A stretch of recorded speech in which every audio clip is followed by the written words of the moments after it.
السلام علیکم ورحمۃ اللہ وبرکاتہ۔ اللہ کے رسول صلی اللہ علیہ وسلم نے ارشاد فرمایا ہے کہ الدعاء مخ العبادہ،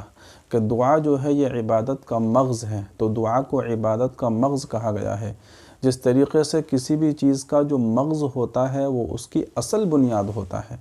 اور وہ اصل چیز ہوتی ہے، اسی طریقے سے ہماری عبادت کی جو اصل چیز ہے اور بنیادی چیز ہے اور جو اس کی جان ہے وہ دعا ہے۔ دعا کے ذریعے ہماری عبادتوں کے اندر جان پیدا ہو جاتی ہے۔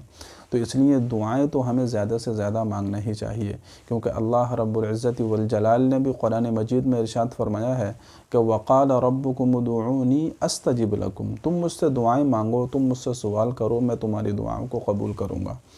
اب سوال یہ ہے کہ ہم اللہ تبارک و تعالیٰ سے دعائیں تو مانگتے ہیں، لیکن بعض مرتبہ ایسا ہوتا ہے کہ بظاہر ہم کو اپنی دعائیں قبول ہوتی ہوئی نظر نہیں آتی۔ جب ہماری دعائیں قبول ہوتی ہوئی نظر نہیں آتی تو پھر ہم مایوس ہو جاتے ہیں، نا امید ہو جاتے ہیں، اور پھر امید چھوڑ بیٹھتے ہیں کہ شاید اب ہماری دعا قبول ہوگی ہی نہیں۔ اللہ تبارک و تعالیٰ معلوم نہیں ہم سے ناراض ہے۔ ہم سارے عبادت کے کام کرتے ہیں، سارے دین کے کام کرتے ہیں، لیکن پھر بھی ہماری دعائیں قبول نہیں ہوتی، تو ہم مایوس ہو جاتے ہیں، نا امید ہو جاتے ہیں۔ تو مایوس اور نا امید نہیں ہونا چاہیے، اس لیے کہ دعا کی قبولیت کا صحیح مطلب کیا ہے وہ ہم کو سمجھنا چاہیے۔ دیکھیے، دعا کی قبولیت کا مطلب یہ ہوا کرتا ہے، یعنی آپ یوں سمجھیے کہ دعا کی قبولیت کے 5 مطلب ہوتے ہیں، 5 طریقے سے ہماری دعائیں قبول ہوتی ہیں۔ ایک مطلب تو سیدھا سادہ یہی ہے کہ جو ہم نے اللہ تبارک و تعالیٰ سے مانگا بس وہی ہم کو مل گیا۔ ہم نے چاہا کہ یا اللہ مجھے فلاں چیز کھانے کا جی چاہ رہا ہے، وہ چیز ہم کو مل گئی۔ ہم نے چاہا یا اللہ مجھے فلاں گھر مل جائے، وہ گھر ہم کو مل گیا۔ ہم نے چاہا فلاں گاڑی مل جائے، فلاں بنگلہ مل جائے، محل مل جائے، یا کسی سے ہماری شادی ہو جائے۔ دنیا کی کوئی بھی چیز ہم نے اللہ تبارک و تعالیٰ سے مانگی اور وہ چیز ہماری مرضی کے مطابق ہم کو مل گئی،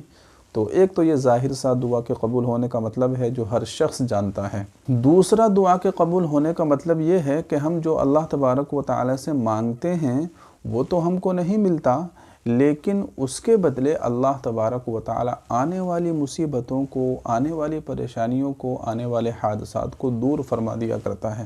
بعض مرتبہ ہوتا ہے نا، جیسے ہم راستے میں جاتے ہوتے ہیں تو بعض مرتبہ کوئی گاڑی، کوئی بائک یا کوئی ماروتی ہمارے بالکل برابر سے نکل جاتی ہے، اور ایسا معلوم ہوتا ہے کہ شاید اگر میں تھوڑا سا نہ بچتا تو میری ٹکر ہو جاتی، ایکسیڈنٹ ہو جاتا، ہو سکتا ہے موت بھی واقع ہو جاتی۔ تو اس طرح کی مصیبتوں سے، پریشانیوں سے، حادثات سے جو اللہ تبارک و تعالی ہمیں بچاتا ہے نا، فرشتوں کے ذریعے جو ہماری حفاظت کرواتا ہے، تو یہ ہماری دعاؤں کا ہی نتیجہ ہوا کرتا ہے کہ ہم نے جو دعائیں پہلے سے مانگ رکھی تھیں وہ دعا اس وقت قبول نہیں ہوئی تھی،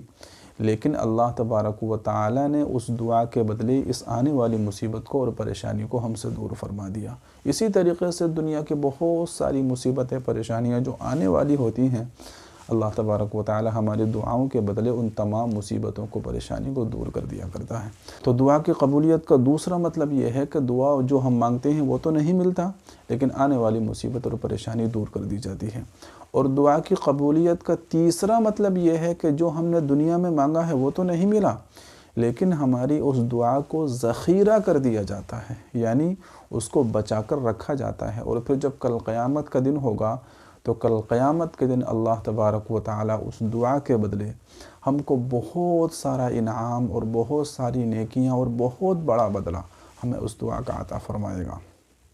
یعنی جو ہم نے دنیا میں مانگا تھا وہ تو نہیں ملا، لیکن کل قیامت کے دن پھر اعلان ہوگا کہ میرے بندے نے فلاں دعا دنیا کے اندر مانگی تھی، اس کی وہاں پر ہم نے دعا قبول نہیں کی تھی، لیکن اب اس کی دعا کے بدلے اس کو ایک محل دے دیا جائے، یا اس کی اس دعا کے بدلے اس کو ایک جنت میں دودھ کی نہر دے دی جائے، ایک شہد کی نہر دے دی جائے، یا اس کا مقام اور مرتبہ اور زیادہ بلند کر دیا جائے۔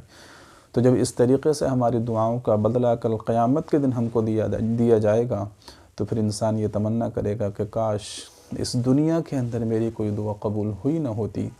کہ آج اس قدر اجر اور انعام مجھے اپنی دعا کا مل رہا ہے۔ تو تیسرا مطلب دعا کے قبول ہونے کا یہ کہ دنیا میں تو وہ دعا قبول نہیں ہوتی، لیکن اس کو ذخیرہ کر دیا جاتا ہے، بچا کر رکھا جاتا ہے، اور پھر کل قیامت میں بہت بڑا اجر اور انعام اس کا عطا کیا جائے گا۔ اور دعا کی قبولیت کا چوتھا مطلب یہ ہے کہ جو ہم نے مانگ رکھا ہے، جو ہم مانگتے ہیں یا جو ہم نے اللہ سے مانگا ہے وہ تو ہم کو نہیں ملا، لیکن اس دعا کے بدلے اللہ تبارک و تعالی ہماری نیکیوں کے اندر اضافہ فرما دیتا ہے، ہمارے نام اعمال کے اندر اضافہ فرما دیتا ہے، ہماری نیکیوں کے اندر بڑھوتری ہو جاتی ہے، اور ہمارے نام اعمال میں بہت سارے دین کے ایسے کام کہ جو ہم نے کیے نہیں ہوتے، لیکن اللہ تبارک و تعالی ہماری دعاؤں کے بدلے بہت سارا اجر اور انعام ہم کو عطا فرما دیتا ہے۔ اور دعا کی قبولیت کا پانچواں مطلب یہ ہے کہ جو ہم نے مانگا وہ تو نہیں ملا، لیکن اس دعا کے بدلے اللہ تبارک و تعالی ہمارے نام اعمال سے ہمارے گناہوں کو مٹا دیا کرتا ہے اور ختم کر دیا کرتا ہے۔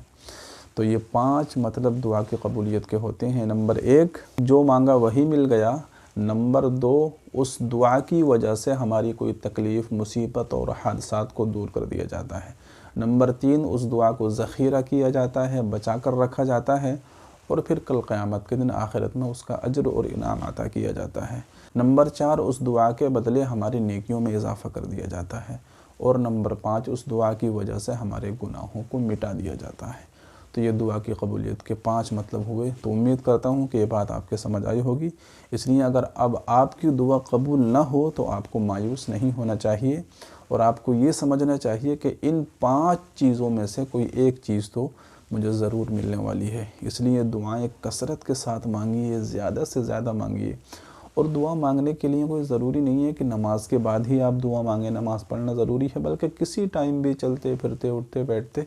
اور آپ چاہیں آپ اپنا کام کر رہے ہیں، آفس میں ہیں، کمرے میں ہیں، آپ اپنا کوئی بھی دنیا کا کام کر رہے ہیں یا کوئی دین کا بھی کام کر رہے ہیں، تو اس کام کرتے ہی کرتے آپ اپنی زبان سے یا اپنے دل میں اللہ تبارک و تعالیٰ کو یاد کر سکتے ہیں